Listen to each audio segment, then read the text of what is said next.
Aujourd'hui, nous vous présentons 4 grandes délibérations. La MEL continue la transformation de ses consignes de tri avec des nouveautés pour les biodéchets.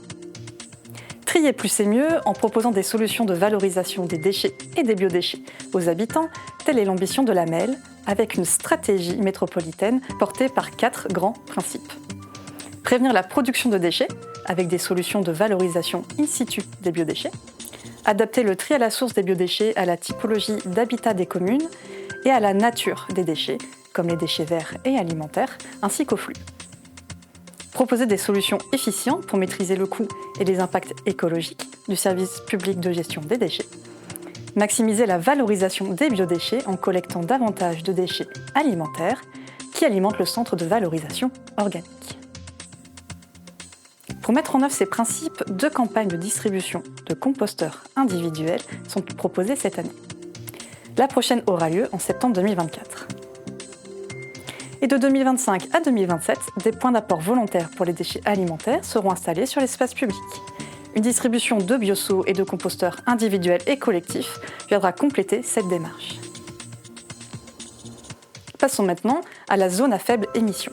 Après la consultation citoyenne, place à la concertation réglementaire. Pour mobiliser les habitants autour du projet et répondre aux enjeux environnementaux de réduction des émissions de CO2, une consultation citoyenne s'est déroulée entre le 15 janvier et le 19 février 2024. Plus de 4000 réponses ont été enregistrées lors de cette phase et près de 62% des répondants se sont positionnés sur un des scénarios, proposant une interdiction de circuler qui s'appliquerait aux véhicules portant un critère 4-5 et aux véhicules non classés. Les habitants pourront s'exprimer lors de la concertation réglementaire entre le 21 mai et le 10 juin. Passons à l'extension de l'éco-bonus. Pour inciter les autosolistes au changement de comportement, la MEL a mis en place le programme Éco-bonus Changer, ça rapporte. Depuis le mois de septembre 2023, il récompense les conducteurs qui changent leurs habitudes de circulation sur l'A1 et l'A23 aux heures de pointe. Aujourd'hui, ce sont près de 2376 participants qui sont concernés par cette expérimentation. L'objectif de réduction de 6% de déplacements journaliers a été atteint, permettant ainsi de limiter la pollution de l'air et de lutter contre la congestion routière. Dès septembre 2024, ce dispositif sera étendu à 2 nouveaux axes, l'autoroute A25, Dunkerque-Lille, et la RN 41, La Bassée-Lille. Les volontaires pourront se préinscrire entre le 2 et le 31 mai sur le site Changer, ça rapporte. Et enfin, une métropole turquoise pour faire face au changement climatique.